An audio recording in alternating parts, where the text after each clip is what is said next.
No, that's official. Okay, thanks, Paul. Thanks for the introduction, and it's been fun chatting with people here today. I hope to make this informal, that people can feel free to ask questions, make comments, correct me if you wish. I am going to talk today about the importance of water, not so much for us, although water is definitely important for us, but for these bacteria that are swarming on surfaces and using their mobility to solve collective problems. The title is a little complicated, but we'll get into the details of capillary attraction and their collective dynamics. And the quote from Leonardo is just to add class to the whole presentation. So to begin, this is what I'm going to show you. These guys are going to be active. They are an example of active matter. And this is not advancing, so we'll do this. Focus. Yeah, just click on your. Oh yeah. Click on your screen. There we go.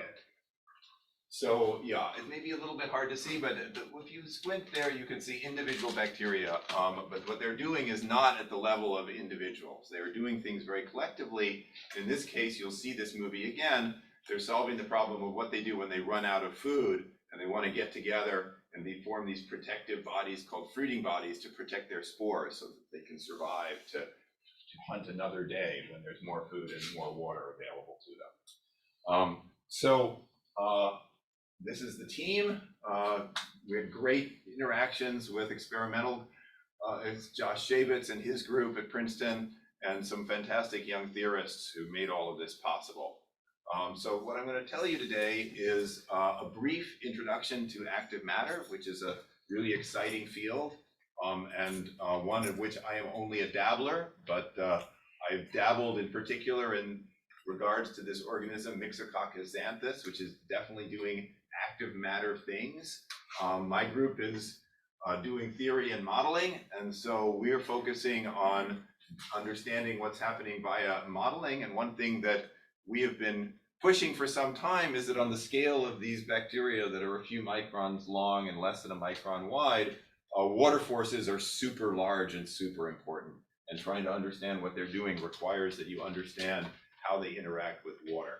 So we'll talk about the water menisci, how that water is affecting the merger dynamics even for cells that are not motile. But then the interesting thing is when you combine the cell motility along with these water forces to see what emerges from that.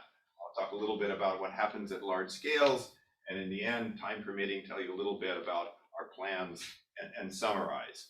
But I did want to start out with some kind of broad discussion of active matter.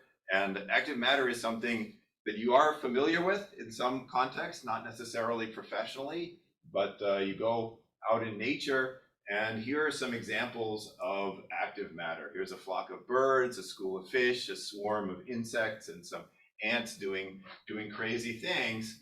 And how is this fundamentally different from ordinary matter? I mean, we're used to solids and liquids and gases and plasmas and so on.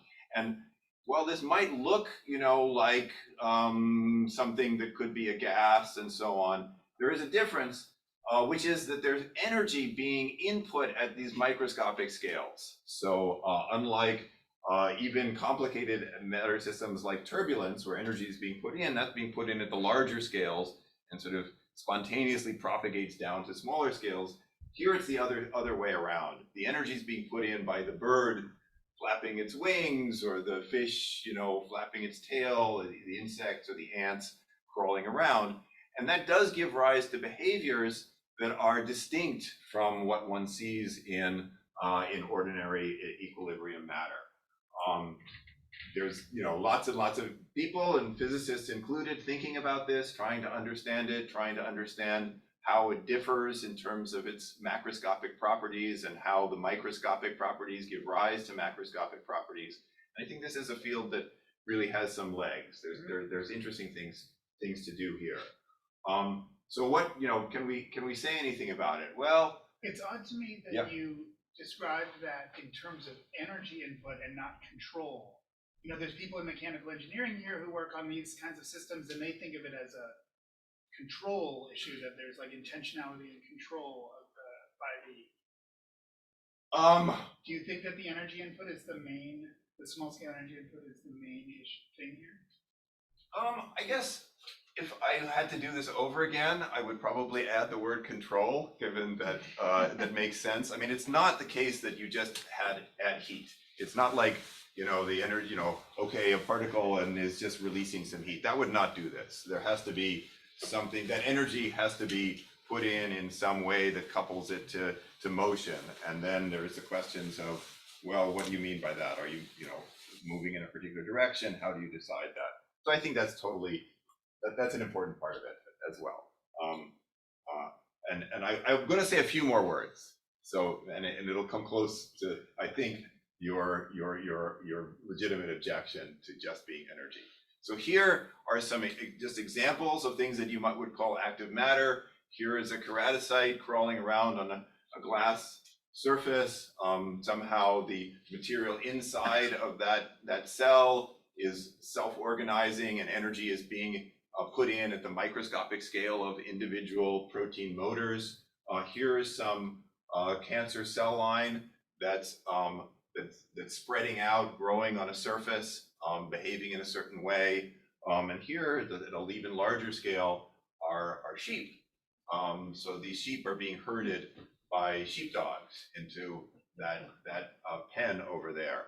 And so, is there anything we can say that, that it relates these two? Is there any, and one thing I think is that very typically you get fluid-like dynamics. That I wouldn't necessarily say it's what exactly I mean by that, but you see things that are flowing. They look like liquids. They're definitely, the individual elements are changing their neighbors at some rate, not immediately, like maybe in a gas, but at some rate things are flowing. It's not a solid fixed network. It has these sort of large scale flows that are happening, but they're collective. Again, it's not gas-like. The particles are somehow moving in some connected way. So are there then any kind of general organizing principles that we can use to think about these or to distinguish? Are they all really just the same? How are they different? And the answer is, yeah, there's certainly organizing principles. I think it's still somewhat early days to say, what are all the possibilities, but I can say a few things that have emerged in this field. So one is to think about the different classes of active matter, and two classes that you can think of. One is where the activity is proliferation driven. That is, that what's really happening is growth.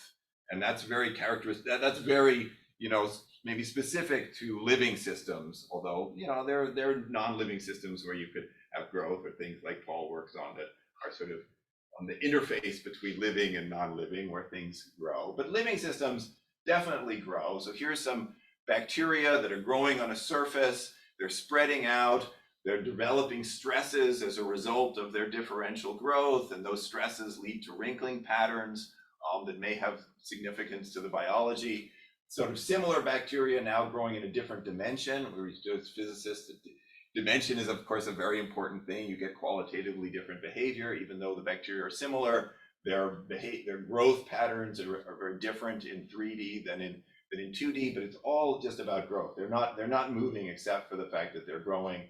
This is actually a model of cancer cells growing and expanding, as these different colors represent different mutations, so different clones among this rapidly mutating cancer cell. You get these patterns due to the explosive growth of a new mutation.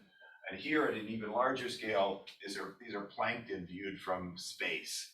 And there's interacting with the water flow, but the plankton are also growing depending on the availability of nutrients. So that's sort of one class where the activity is all about proliferation, but that's by far not the only one. And in fact, it's not the one that I'm going to be talking about today.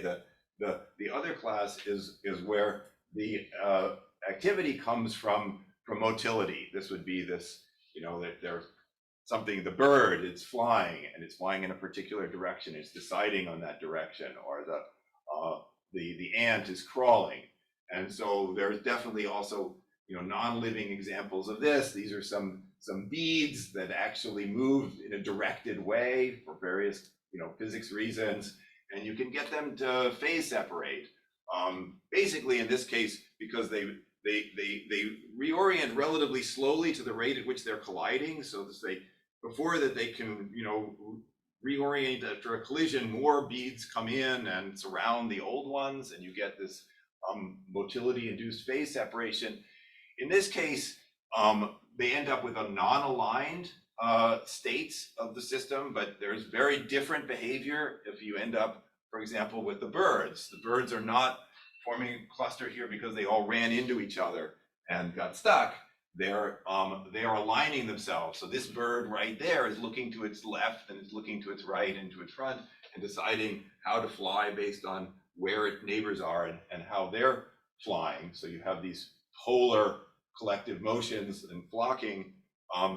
But then there are other behaviors where these guys, of course, are not really touching each other. In fact, they're very actively trying not to touch each other because that's a good way to get hurt, is to fly into the bird next to you.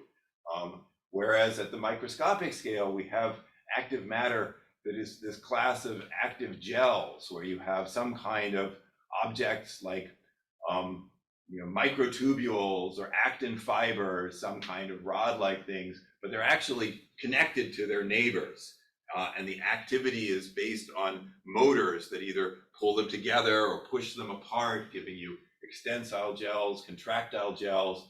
And then the activity leads to active stresses that build up, causing deformations, causing large-scale motions. Here's a nice example from Linnea Lemma when she was working with Vladimir Dogic at Santa Barbara. She's now a postdoc at Princeton doing even more biological things, but this was with microtubules and a motor that was giving rise to extensive forces, and they bleached an area. There are microtubules and motors there. They're just no longer, you can't see them anymore. And you can see if you watch this system that by virtue of this active extension, it creates these long-range bending forces. It looks a little bit like turbulence, but again, the energy is coming in at the micro scale, not at the macro scale. Today I'm going to tell you now about this bacteria, Myxococcus xanthus. And Myxo is actually, it's kind of a mix. It's kind of doing a number of these things. So it's this little rod-shaped bacteria, maybe 6 or 7 microns long, less than a micron in diameter. They're definitely aligning. In this case, by contact, just sort of pneumatic alignment. They're also active. So they're active by virtue of little motors that they have, but they actually can interact with each other in a little bit of this active gel aspect, although mostly what they're doing is they're pulling on the substrate and then just bumping into each other, sort of like the flock of birds were forced together. How would they behave? And all of this is happening in this case, on 2-dimensional surfaces, although as you'll see, as part of their life cycle, they have to get into 3D, and that presents challenges to them.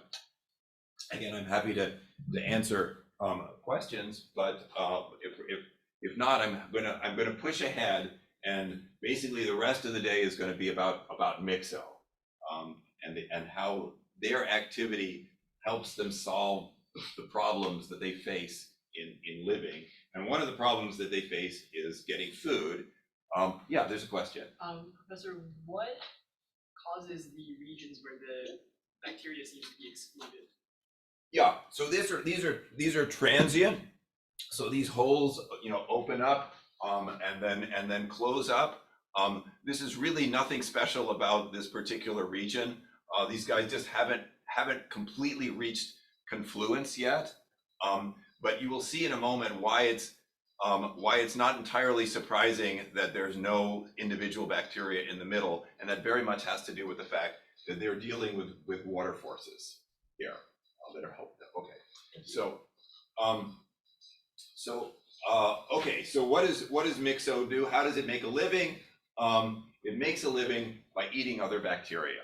So it is sort of the predator of the bacterial world, and it's a pack hunter.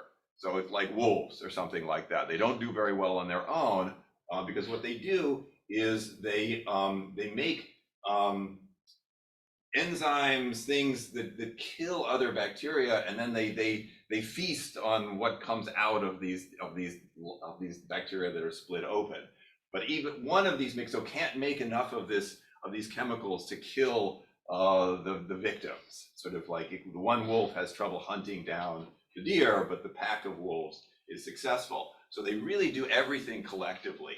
And so, you know, trigger warning for those of you who like or work with E. coli, this is not going to go well with the E. coli.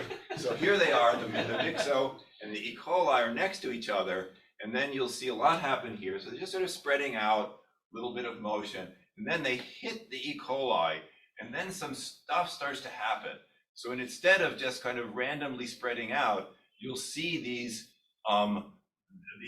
corrugations. So that's not an optical artifact. Those are actually waves. So the Myxo are moving back and forth, collectively forming these waves that allows them to spread very quickly over the surface of the E. coli, predating on the E. coli. Meanwhile, these guys who did not get anything to eat, they've decided to do something very different. So they've gotten together, swarmed together, forming these fruiting bodies. Meanwhile, these over here are happily consuming the E. coli. They're proliferating still. But as they finish the E. coli, again, they run out of food.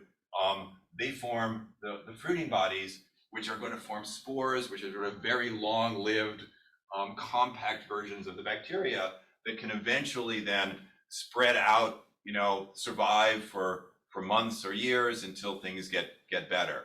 So you saw the sort of the whole life cycle of Myxo played out there. So they were doing something very collective when they were forming these predatory waves over the E. coli, allowing them to spread and consume all the nutrients.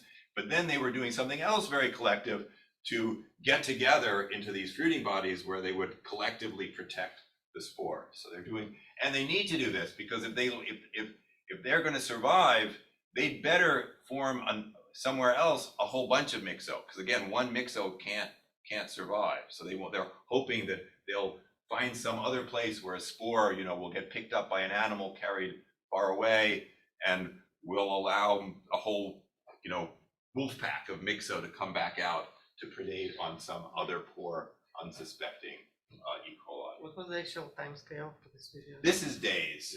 This is quite a long time for this to happen. The sort of the fruiting body formation is sort of a 12-hour, 24-hour thing once they run out of food. So this was a long movie. Yeah. And the one scale is like micron or something? So these guys are individually like 5 or 6 microns. This is about, it didn't have a scale, but these are usually 100 microns in diameter, these fruiting bodies. So this is millimeters. Wow. Yeah. So that's a long way for one bacteria, but they're doing things, they're moving together. There are 2 questions. Yes, certainly. First, why don't they eat each other? Yeah, because they are making chemicals, but those chemicals are specific to the cell walls and to the, you know, contents of the E. coli. I mean, this is a sort of general feature. But lots of bacteria make antibiotics, make molecules that are toxins. You know, we didn't just, you know, we don't really invent antibiotics, right? Bacteria invented antibiotics. We modify them, but they have evolved, co-evolved with the dangerous chemicals that they're making, so that they are relatively insensitive to them. The actual mechanism is not that well understood. Some of these, you know, you can take some of this, the supernatant that is produced by the Myxo and put it on E. coli, and it will kill the E. coli, but it's not 100% clear. On virtually anything, or specifically on E. coli? Lots of other things. Basically other bacteria, certainly, yeah, gram negatives. And why the Myxo are not susceptible to that, I have not found anything, but this is a very common story. You make an antibiotic, but you just don't have binding sites for that antibiotic. It just doesn't interact with your personal molecules. Yeah. I have one quick Sure. question. Do they seek the E. coli? Do they what? Do they seek it? Like, do they sense it from a distance? Can I does E. don't coli know. release Yeah. some proteins that then they can sense and they can I'm not aware of that, and generally these guys, okay. I'm not aware, and I'm not sure that people know this. I mean, E. coli, there are going to be some molecules that are leaking out, but not so much anything very specific. So probably these guys are just wandering around.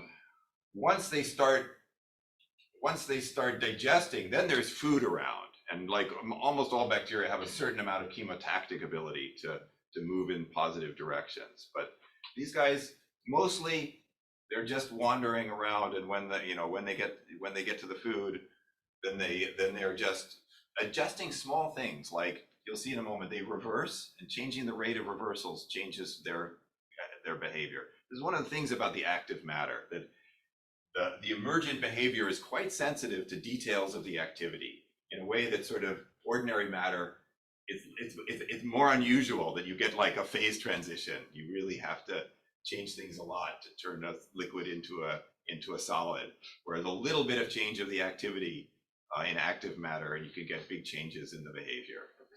That's a personal view, but that's how it seems to me. Yeah. Yes. When the Myxo form these fruiting bodies, are they secreting anything to protect themselves, or is it just literally a clump of? So it is literally a clump, but the cells themselves change their own morphology. They get smaller. They have all sorts of things to protect their DNA. The spores is a thing that many bacteria will do. The spore is this very long-lived, desiccated, dense version of the cell that is no longer dividing. It's a big commitment. It takes a very long time to come out of being a spore. So that, they don't do it when they need to do it. They do it, and then they're very, very survivable.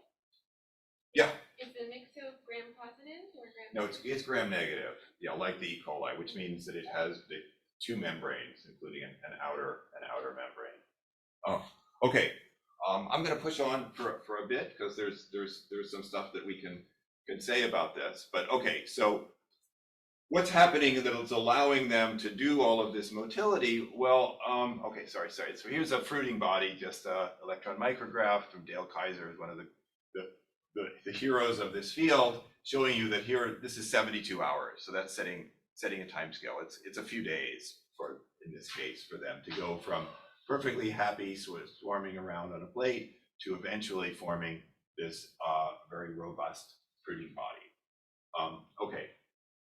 So motility. So Myxo has two different motility systems. One based on pili, which are sort of extensive protein filaments that it will shoot out. They're sticky. They can hold on to something, and then as they retract, that can actually pull the Myxo forward. And then they have this other system. Well, there's a pilus that come out there, extend, and then retract. And if that had stuck to something, it could retract, it could pull the thing in, or it could actually pull the Myxo forward. And then this is less clear what's happening here, but it's an example of this other motility system, which is actually the stronger one, where there's an actual spiral protein filament inside of the cell. It makes attachments down to the substrate, and then it moves this filament relative to those attachments. So it basically runs forward by rotating itself with respect to those attachments, which seems weird, but of course, probably the way we move seems weird to Myxo. So this is normal to Myxos. That's what they do. And then in addition to that ability to move that way, it can reverse directions. So it can reverse the directions in which the motors are running along this filament. And so it can change from going to the right to going to the left. So this is not the movie running backwards in time. This is a Myxo that's reversing every few minutes along these trajectories. I want to say this is something that's reasonably well understood. It's a relaxation oscillator where it will have these sort of two stable fixed points and an unstable fixed point, and then some slow degree of freedom that eventually loses that stable fixed point, and it switches down there to being moving in the other direction and just forms a little loop like that, going back and forth. And by adjusting things, for example, by how fast it does this, and therefore the rate of reversals, that can change the emergent behavior of groups of these things. If they reverse more frequently, then they are, you know, moving around more randomly. If they reverse more slowly, they form these, they tend to swarm together. But that's not the whole story. Single cell property. This is a single cell property, although they actually, this can be accelerated if they bump into something that will give this a shock and it will tend to reverse. So they definitely do know about collisions, which is important, for example, for those waves, these things that where they were eating the E. coli, that seems to be based on things moving together and then bumping into each other and moving backwards. Okay, so at a micro scale, these guys, small, 5 microns, half a micron, but then they're trying to build these large 100 micron size fruiting bodies, and in order to get there, they've got to get out of this monolayer state, form multi-layers, and then form these fruiting bodies. And so the question is, okay, how do they do that?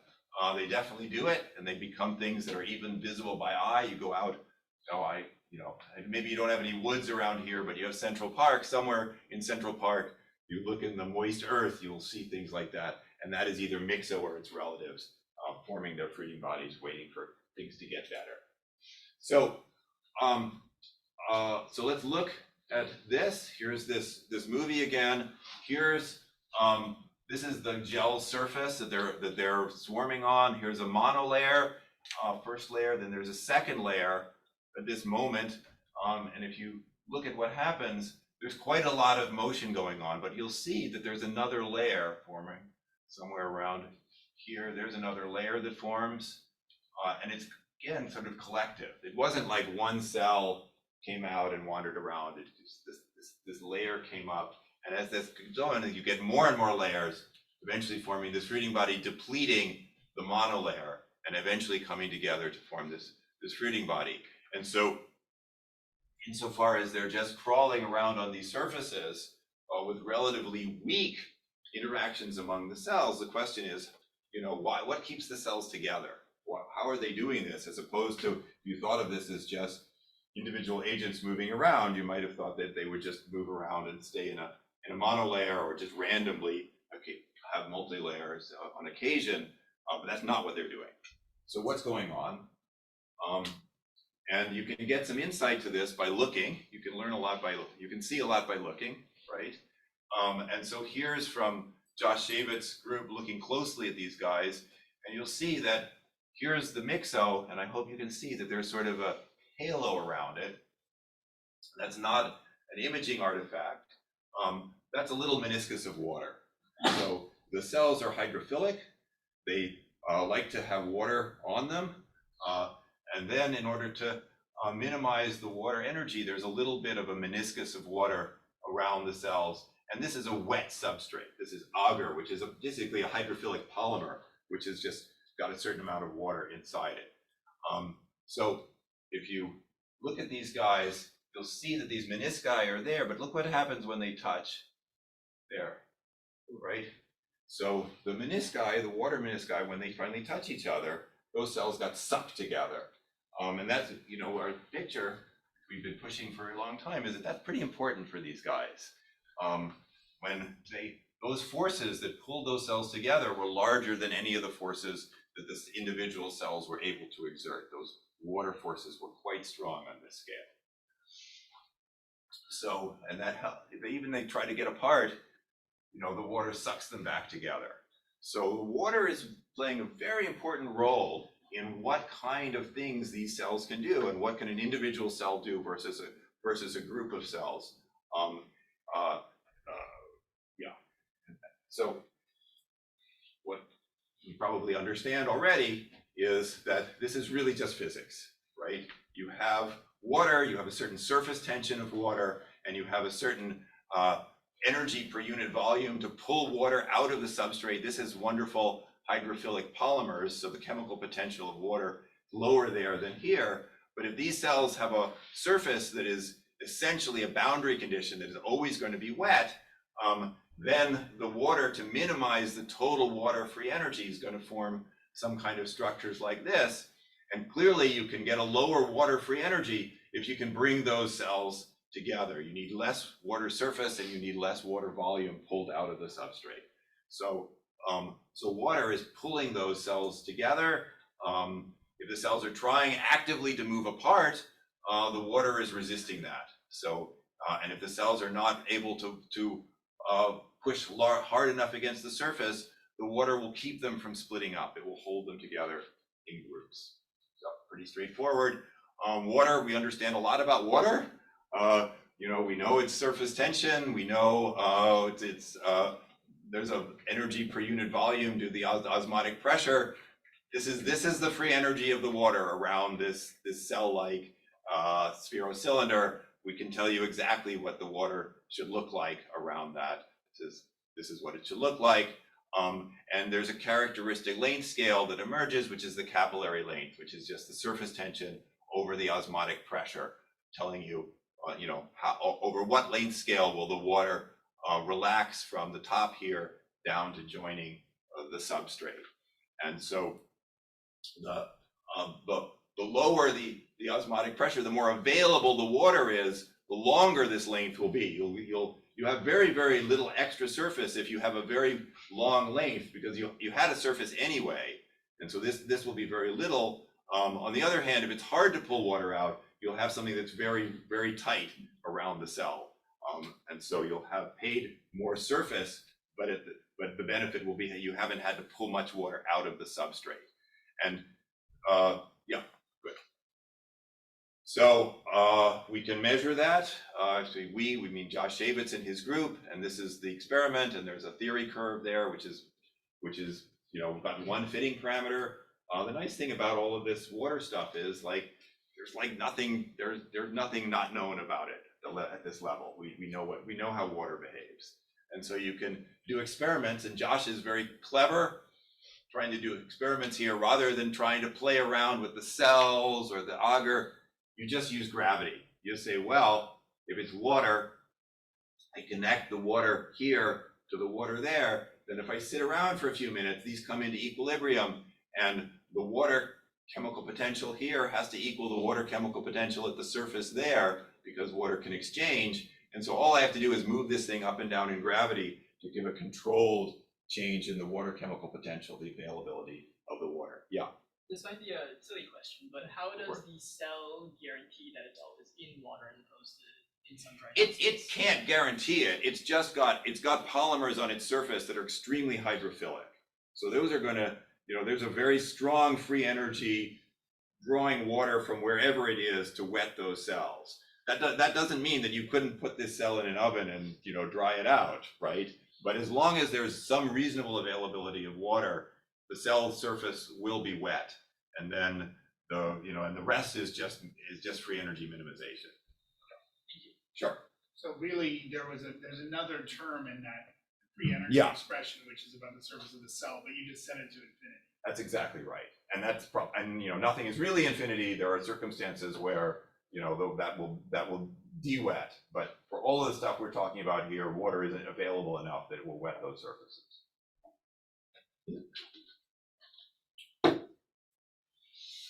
Okay, so you can do that. You can move things up and down. You can then look at what you actually measure and compare to what you expect to measure, and here things work. But this is not a story about Myxococcus xanthus, right? This is a story about any bacteria that has a wet surface, and, you know, a lot of them do. So here's E. coli, here's F. johnsonii, which is another guy that crawls around on surfaces. They really all have these water menisci around them. And of course, you know, the forces due to the water are the same no matter what bacteria you put there. So here, at some kind of lower osmotic pressure, you have these longer menisci, but they're pulling down less hard than if water was less available. And as a result, these cells are able to, you know, move around reasonably well here. The reason that they're having any problem at all, of course, is that the water is, you know, pulling down on them pretty hard. So typically you're getting, given water surface tension and the size of the cell, you're getting something like 70, I estimated 70 nanonewtons of downward force. These guys can apply force to move along the surface by this crazy spiral mechanism, but that's only about 2 nanonewtons. So that doesn't mean they can't move, because one force is this way and the other is that way, but they're being pushed pretty hard onto the surface, so there's friction associated with that, which is holding them down. And so if you actually make it harder for them to get water, and they're pulled down harder onto the surface, it makes it a lot harder for them to move. So these are otherwise identical, except for the availability of water. And now I have to say, this really helps, because in this field, there were lots of people doing experiments, and some people would say, Myxo moves around a lot, and some people say it doesn't move around a lot, and then other people would say it moves around a lot and then it slows down. And there's this developmental process of slowing, but the agar was drying out. They were not, no one was controlling for this. It was just whatever happened in the laboratory, including that sometimes if you pull down hard as they move in the right agar, they'll tear up the agar and you get these tracks. Some people would see tracks and other people wouldn't see tracks. There was a lot of debate going on about which was, who was right. The answer was they were all right. It's just that they weren't controlling for the largest force in the problem. Yeah. Does the Myxo deform under this pressure? They do not. So the Myxo, like most bacteria, it has a lot of internal turgor pressure due to the high concentration of osmolytes inside. So that's like 1 atmosphere of pressure. You really have to scrunch on these guys. This is good 2 orders of magnitude less. So the Myxo are not being like that's not stopping them from being their shape and having all of their internal things working. But as far as their overall motility, it definitely has a big effect on that. Okay, so for this audience, I don't want to belabor the point, but you can do calculations, right? You can say if that's the free energy, I can calculate forces based on that. With those forces, I can calculate what the cells will do. I can calculate the net force, and I can calculate torques, and I can tell you, how the water is going to cause these things to move around. And then I can, check how good a job does that do. And here's some cells. These are not actually motile. They're just happen to be near each other, and the water menisci are going to touch. And you'll see they do something. This guy gets sucked in first, and then it rotates. It looks like a little weird. It moves this way, and then it moves that way. But it's just water. This is what the cells do, and this is what the calculation is of what happens due to these water menisci. So they're just responding to these water forces, which are large on their scale. So that's again not just Myxo. E. coli experiences this. These E. coli are not moving around on the surface, but they are growing. So they're proliferative active matter. And you'll see you form these colonies are rounding up, but as soon as the menisci touch, the colonies get pulled together. So there's things that are happening even in every bacterial community that is in these at these sort of wet surfaces where water is playing a big role. And again, the physics is pretty simple. You can measure what the colony is doing in terms of its centroid and its eccentricity, and then you can do a calculation, and it's just following what the water is telling it to do. Okay, but that was fine. This example seems to include some other physics, unlike 2 cells, because now, as you said, it's a liquid of cells. Yeah. There is viscosity of that liquid and all that. Oh, the viscosity. I mean, these guys. No, I mean, friction of cells against cells. Yeah. Well, the friction of cells against cells is probably modest compared to the friction of cells against the substrate, which is in this. So we are modeling the cells, the water. I mean, forces that are equal and opposite, right? The water is pulling on them, and then they're experiencing friction from the substrates. So that is in everything we do with the Myxo too. We have the water forces, and then the cells are either, they can bump into each other, but the friction is due. Yeah, there is that, but we're not doing anything with that. It's mostly because they're being pulled down onto the substrate and having strong friction against the substrate. Remember, they're also attached to the substrate. But when two bacteria are close to one another, they are pulled to one another by the same capillary force. Yeah. So therefore, there should be friction. I don't deny it. There is some, I agree there should be some friction there, but it turns out it's not, it's not the dominant source. Yeah, okay. What if he has surfactant? Or Yeah, I mean, that's a, that should change. I mean, surfactant lowering the water surface tension would be not also, very. It also reduces the friction. I agree. I have like an hour more to tell you, so I'm a little worried, and I'm not going to take more than my allotted time. But yes, there are many things you could do here. And the problem with adding surfactant is these are living organisms. You add surfactant, and they're going to go and they're going to change everything, right? So it was very nice that the Shavitz lab realized, oh, we just have to move the water up and down, and we can control the water's osmotic pressure without making the cells crazy, right? But yeah, all of these things are true. Okay, so but the interesting thing is combining this water with the self-propulsion, right? Like what happens then?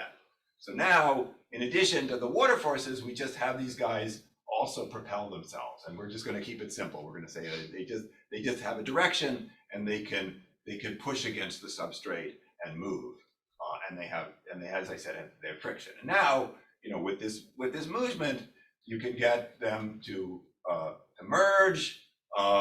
They'll come together. The water pulls them together.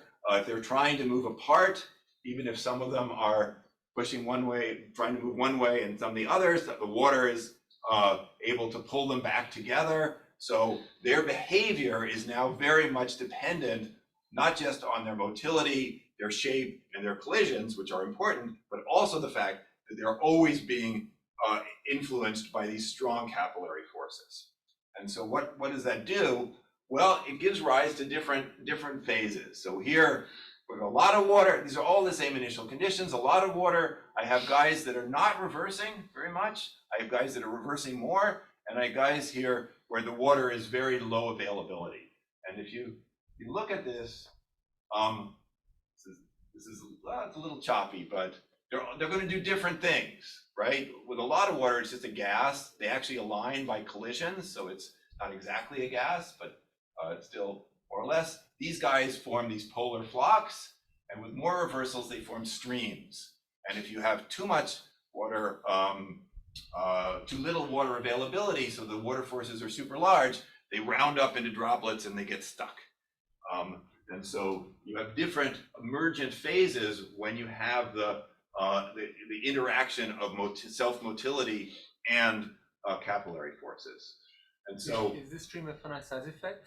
How's that? Is this stream a finite size effect because you have product boundaries and you're writing the regime where you can make them big enough that you can pierce the sides, but not weak enough. That is a great lead-in to this slide where you see that these guys really do form these streams, right? And yeah, I mean, it's not trivial that this is what they do, but you can sort of understand they're reversing, but they can't lead, right? You can't have a cell, even if it fluctuates and points in this other direction, it doesn't have enough force to pull the water out with it. So they're always kind of constrained to move, parallel to these interfaces to sort of leads you in the direction of these streams. And so you definitely find these stream-like networks forming, which I'll come back to in a moment, but it's important for long-range motion, right? The streams eventually allow cells to move over long distances. And this is, again, not just Myxo. This is a guy that doesn't even form fruiting bodies. Where's Plato? Oh, sorry. He was just waiting. Sorry.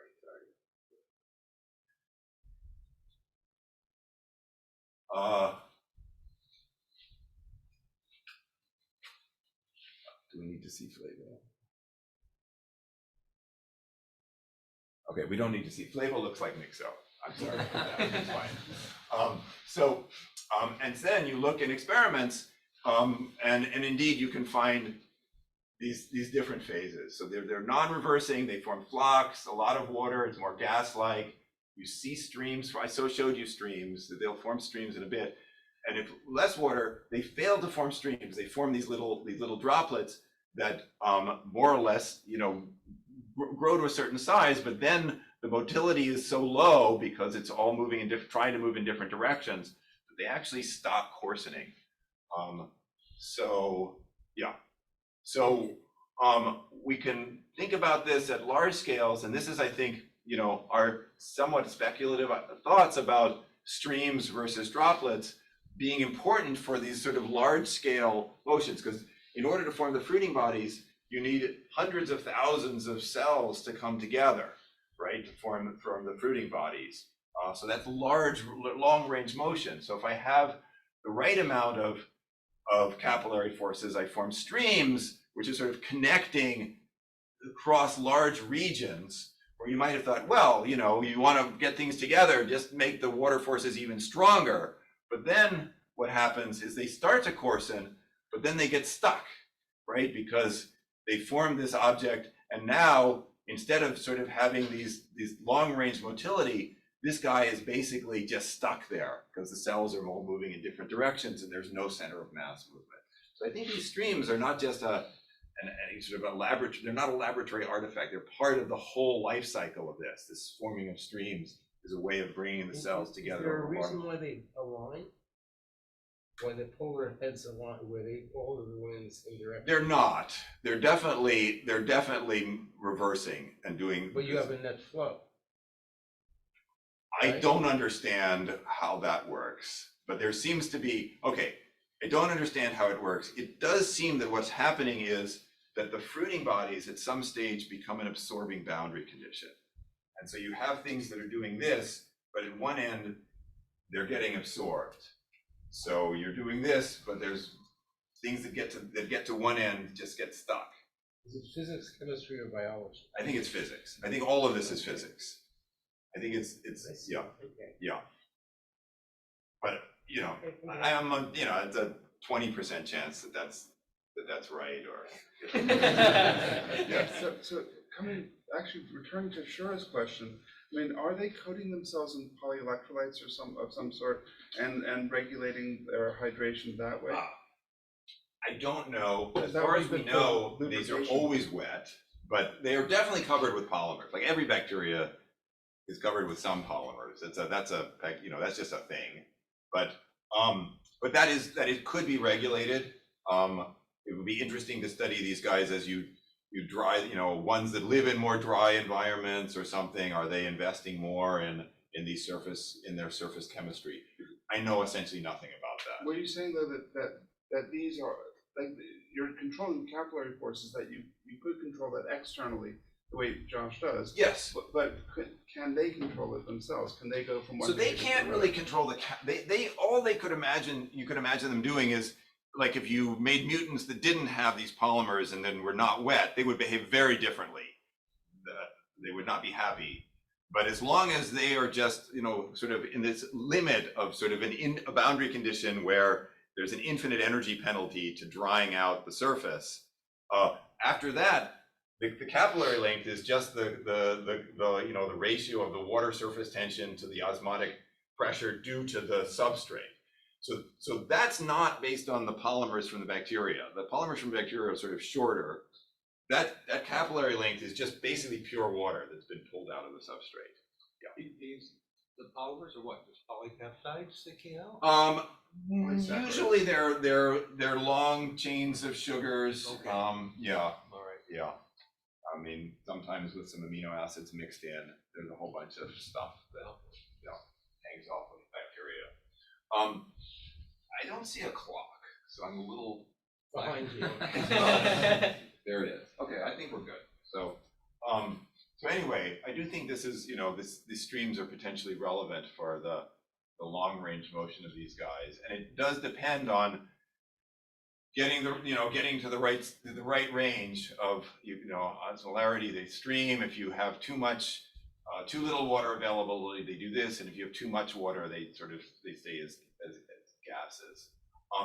Okay, so then the question is, all right, but I haven't really gotten fruiting bodies yet, right? I mean, I've got them crawling around on surfaces and maybe making streams, but as you see in this movie again, they're forming more layers, right? So in order to form a fruiting body, which is this thing, which is hundreds of layers, you've got to go from 1 layer to 2 layers and 2 layers to 3 layers, and that's hard, right? Because remember, they can do 2 nanonewtons this way, but it's 70 nanonewtons pulling them down, right? So if you see 2 guys or 2 groups coming together, you never see this. They never just go up and form another layer, because that has to pull tons of water. They always just reorient and stay in the plane. So somehow they've got to get up and they got to form the 2nd layer. They got to form the 3rd layer. So what's up with that? And so how do they form new layers? There's some work we did with Josh Shabitz and Katie Copenhagen, imaging the bacteria, looking for the layers. And what we find is that the layers happen around defects in the nematic order. So here's this is maybe a little bit hard to see, but here, if you think about the alignment of the cells, you can have these 2 types of defects. The +1/2 defects, which is the question as you go around the circle, which way are the order rotating? You can have a +1/2 defect, you can have a -1/2 defect. These guys look like these little comet tails, and this is where you get the extra layers. Actually, the -1/2 defects, that's where holes tend to open up. Someone was asking me about the holes. Here, you tend to get holes open up, but it's not guaranteed. This guy will float around here as a +1/2 defect for a while, and may or may not form a 2nd layer, but you essentially never see a 2nd layer forming anywhere else. It just forms in the vicinity of these +1/2 defects. Yes? And so why is there a preference for a particular orientation that only one direction will form the defect? Will form the 2nd layer. And Great question. But that I think we have some basic understanding of. And so, okay, so here's just showing you, yes, here's looking at a +1/2 defect, and here in time is the layer formation. And it is again a kind of a collective behavior. You really don't see one cell coming up. There's kind of a moment, and you can understand that because as soon as you have one cell coming up, it brings the water with it, which means that it's much easier now for the other cells to come up. So it really is sort of a almost instantaneous thing. Once you get the one up, the rest are coming up. Why are they coming up at all? And it's really coming up because of stresses that develop in the layers. And so we can see that, we meaning again Josh's group and Endao Han, who is doing traction force microscopy, embedding little reporters inside of the substrate and measuring their displacement along with measuring the movement of the myxo on the surface. And so when you do that, you can see both the myxo moving and you can see these small deformations of the fluorescent reporters, and you can work backwards then to see what's happening around, -1/2 defects, +1/2 defects, so on. Lots and lots of data. And so, okay, so what do you find?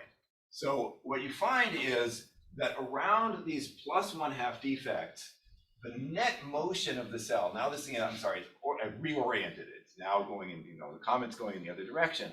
There tends to be an alignment of the cells and a net velocity of the cells inward on average around those +1/2 defects, whereas you may not see it, there's velocity, but it's outward around the -1/2 defects. So the cells, based on their interactions with each other, which we more or less understand in terms of active nematics, are moving in here and moving out there, so they're creating compressive stresses around the +1/2 defect and sort of relieving any kind of compression around the -1/2 defect, which is at least consistent with the forming of layers there. But it's very noisy.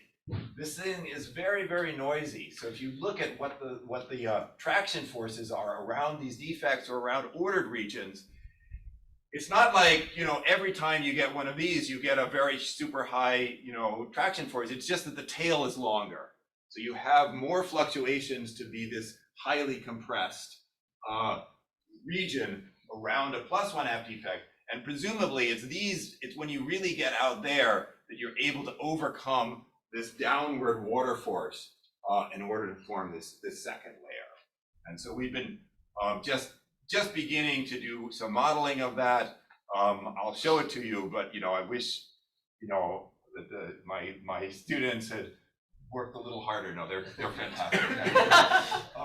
Because at the moment, all I've got for you is sort of like, you know, this kind of thing, which is little discs in 2D that are moving, and you can see if I line these guys up and they're pushing hard on each other, these guys are all pushing to the right, those guys are all pushing to the left. You know, that, you know, they can pop up against the water. If they're randomly changing directions, but they're pushing hard, they can push up, but then they'll move apart. Well, we need, you know, that's fine. If they don't push hard enough, then they can't do it. They can't overcome the water forces. So it is a collective, I mean, this doesn't prove anything, but you really need a lot of these cells. You know, this never goes into the second layer. You need large scale, you know, motions giving rise to large compressive forces to overcome the water barrier. And but if you push really hard, you can. And now this is with, you know, with spheres. We still don't have rods. In a few weeks, I promise, rods. But here, if they're all pointing in, sure. You know, if they all point in, then there's a lot of compression, and I can get second layer. But what about, you know, what about the defect? So we've made our own defect here, and I don't want to play this movie too long because we don't have other particles coming in. But if I play it just a little bit, this is the +1/2 defect, and oh, that ran too long, but okay. That's where it first goes, right? Right around that. Right there. Okay, so yeah.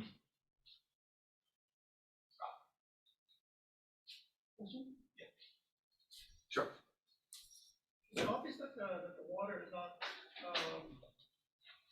playing a role in creating the second layer, in the sense that bigger water droplets have higher peaks. So you have a large collection of these bacteria together. You just have more water there. So I'm happy to discuss this with you offline, because I think there is a level at which the water ultimately helps make the droplets.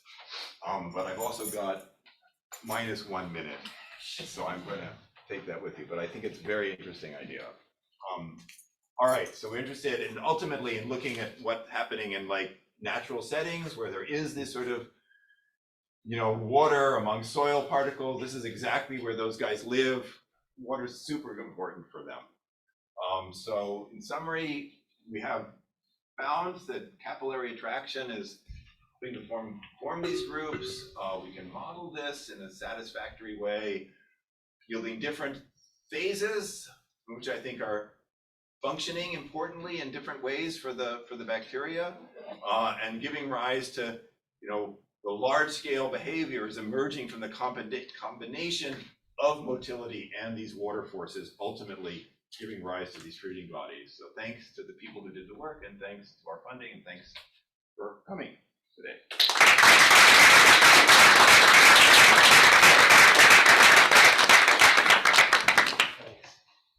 Okay.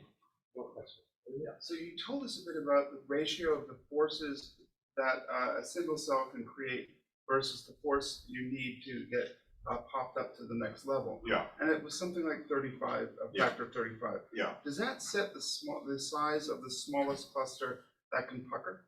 I think that's about right. Yeah, I think that you need of order maybe hundreds or dozens of cells, or if you properly orient them, you know, something on the order of, you know, this 35 cells all pushing. And, you know, we can't do that experiment exactly because, you know, orienting, you know, we don't have the tools, but I think that's, I think we can do the simulation, which is not something we've done, but that's a great suggestion. When we get the rods going, we're gonna put 35, you know, see if 35 of them is the right scale. But that's a nice idea. Sure. I have a stupid technical question. In one of your slides, it was said that fitting parameter was friction. Yeah. Friction against The substrate. Yeah. Do you mean viscous friction, or you mean this Coulomb-Hammond friction? What kind of friction? Friction, or viscous friction. Like stick slip or slidey. Slidey, just purely slidey, just like force equals friction coefficient times velocity. Just a linear relationship between the force, but anisotropic. It's possible to push the guys this way because they have these attachments, but you can push them and they'll rotate in this direction, even though they're still attached. But it's much harder to push them this way because then the attachments have to break. No, I understand this, but usually viscous friction would not be dependent on the normal force. Yeah. Normal force is something that comes when you have friction against dry substrate. Oh, I see what you're saying. I mean, they're definitely, but they embed. It pulls them down. I mean, this is okay, maybe I have to learn something, but here my picture is that, and the auger definitely is deformable. So they get pulled harder down into the auger. But is it shear rate or shear?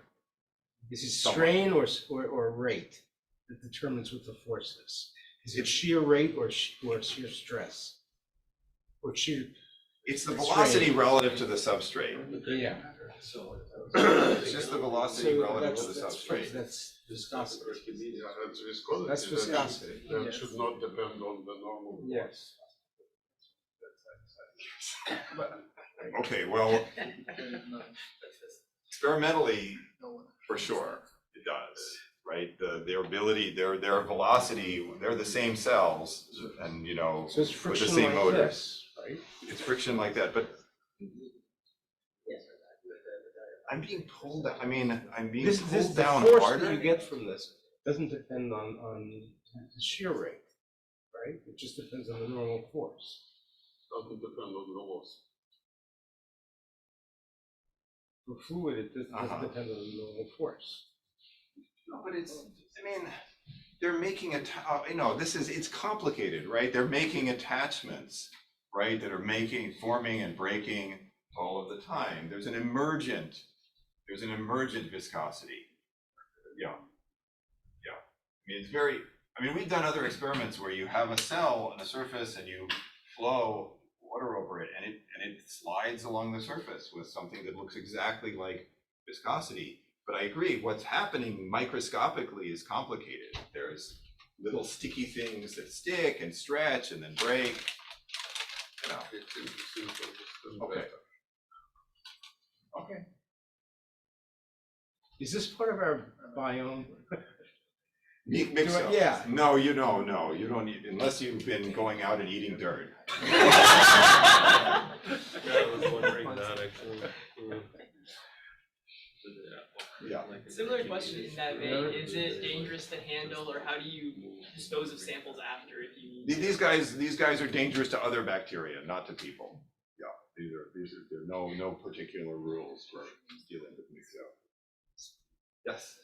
If you very gradually change, let's say, the salinity or viscosity or pH of the water, is there any point where you suddenly get an abrupt change in the collective behavior? I would say that you get relatively abrupt changes due to this osmotic pressure, right? From the streaming behavior to the clustering behavior. So yeah, I mean, is it literally a phase transition? I think probably it is. Although in an experiment maybe it's smeared out, but yes, I would say that these are distinct dynamical phases. It's a good question. Yeah.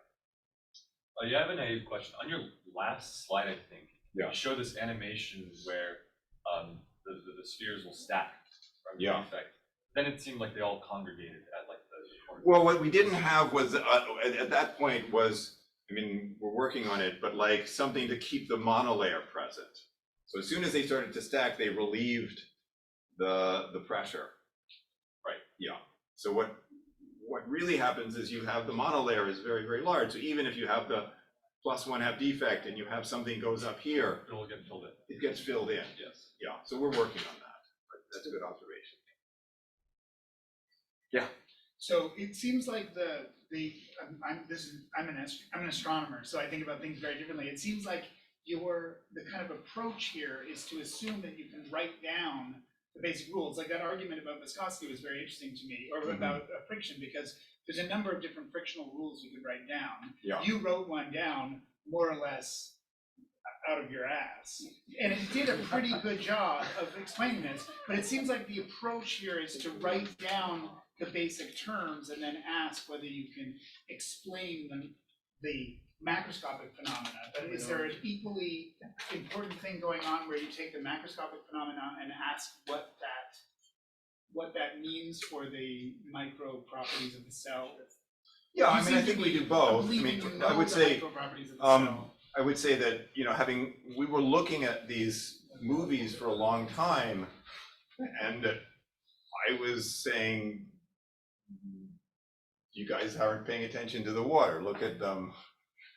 That doesn't, you Right. can't understand this without the water. And that was based just on looking at the macroscopic behavior. I would say there's not that much freedom. Like this viscosity business, Yeah. it's basically, that's going to turn out to be right. Now, like exactly why that's the right description of the friction, but we have other observations that definitely say you apply forces to these guys and their velocity is going to be proportional to the force you applied, and it's anisotropic. And so they're going to be, you know, these two parameters. And I'm happy to talk with my colleagues about what that means in terms of the behavior at the microscopic scale. But yeah, there weren't a whole lot of things that could be happening here. And of course, we're still missing things in the model. They're rod shaped. That's going to be different than the spheres. So we can see it by eye. But that's just because, as I said, my students haven't been working hard enough. Okay, let's.